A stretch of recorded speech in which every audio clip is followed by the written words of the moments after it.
This podcast is produced by the Portland Press Herald and sponsored by the Berlin City Auto Group. Experience easy, only at Berlin City. This is Bill Nemitz, and this is my column from August 18th. Fazeli's family deserves our thanks for alerting authorities. The next time someone says we need to start pounding on the doors of our immigrant communities to find out what the hell is going on, remind them of Adnan Fazeli. Fazeli, 38, died on a battlefield in Lebanon last year after leaving his home and family in Freeport to become a fighter for the Islamic State in Syria. As reported in Tuesday's Portland Press Herald, he came to the United States in 2008, became radicalized after moving to Portland from Philadelphia in 2009, and as time passed became increasingly isolated from his family and the local immigrant community before suddenly hopping on a plane for the Middle East in August of 2013. And how do we know all of this now? Because those closest to him called the FBI. That's how. A federal government affidavit obtained by Press Herald staff writer Scott Dolan identifies them only as CI1, CI2, CI3, and CI4. CI is shorthand for cooperating individual. But a close reading of the document leaves little doubt that some, if not all of them, were closely connected to Fazeli during the roughly 4 years he spent with his wife and children, first in Portland, then in Westbrook, and finally in Freeport. As Ibrahim Fazeli, Adnan Fazeli's nephew, told staff writer Megan Doyle, "Our family were the ones that initiated this investigation. We did it long before all those terrorist organizations were in the news." It's a murky world, to be sure.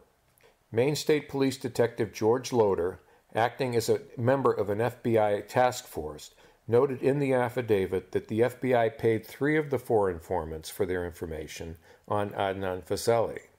But this much is clear. Without that information, it's highly doubtful Fazeli would have been so much as a blip on the FBI's radar screen a full 17 months before he was killed in a battle with the Lebanese army on January 23, 2015.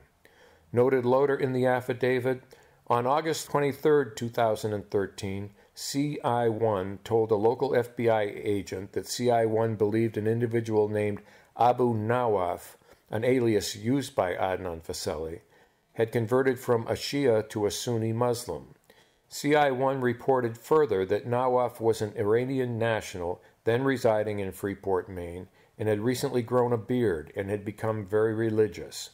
CI1 had overheard Nawaf expressing anti-American rhetoric while at an Iraqi market in Portland, Maine, where Nawaf was known to associate. The tips kept coming. CI2 told the FBI that Fazeli at some point changed and became very angry. CI3 provided Fazeli's backstory from Iran to the United States, where he did not adapt well and eventually became radicalized. CI4 provided details of that radicalization, from Fazeli's conversion to Wahhabism, a puritanical form of Sunni Islam, to his penchant for watching Islamic videos on YouTube. The good news for Maine is that Fazeli took his anger elsewhere. 10 days before the FBI's first interview with CI1, Fazeli boarded a Lufthansa flight from Boston to Frankfurt, continued on to Istanbul, and never returned. But what if he had stayed in Maine? What if, rather than join the fight over there, he had resolved instead to start one of his own right here in the belly of what he perceived to be the American beast? Suddenly, those cooperating individuals would no longer just be helpful sources in solving a puzzle that self-destructed halfway around the world, and thankfully, according to the FBI, left no co-conspirators back in Maine picking up where he left off. No, with Fazeli still in our midst, our very lives might depend on those informants' willingness to step forward and sound the alarm. So with that in mind, what's the buzz in the wake of Tuesday's stunning headline? With painful predictability, both Governor Paul LePage and U.S. Representative Bruce Poliquin reflexively went after President Obama, claiming that Fazeli is the latest example of an immigration system that LePage called, quote, an utter failure. What neither acknowledged is that no system, short of an outright ban on all immigration, can account for the individual who goes off the deep end only after arriving here and deciding for whatever reason, too much time alone on the internet, that America is the enemy after all. Nor does a tighter border or higher wall protect us from the terrorist who is actually born here and enjoys all the rights and privileges of a U.S. citizen before he turns on his own country. See Orlando nightclub shooter Omar Mateen. Our only protection against those threats is advance warning, and our only hope for such warning begins and ends with the eyes and ears of those who realize, before anyone else, that something's not quite right with an Omar Mateen or an Adnan Fazeli. More than once in recent months, Republican presidential nominee Donald Trump has called for monitoring mosques throughout this country and, if necessary, shutting some down altogether. Speaking in Ohio just this week, Trump called for a commission on radical Islam that would develop new protocols for law enforcement officials as they go about investigating possible terrorist threats. That may be red meat for the xenophobic masses.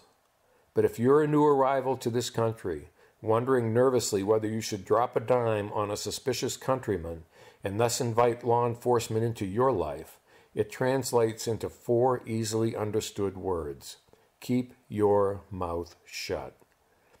Ibrahim Fazeli showed no such compunction when, upon learning that his unhinged uncle had gone off to fight with ISIS, he picked up the phone and called federal authorities. Nor did Adnan Fazeli's brother, Portland physician Jabbar Fazeli, who told the Bangor Daily News that he too alerted authorities about his brother. He finally decided to go public, Dr. Fazeli said, as a lesson to future immigrants with information worth sharing. That takes courage. It takes integrity. And now more than ever, it deserves our heartfelt thanks. This is Bill Nemitz, and this is my column from August 18th. Thank you for listening to the Portland Press Herald podcast. The Press Herald podcast is now available in iTunes. Visit our website at pressherald.com, and you can also email us at podcast@pressherald.com.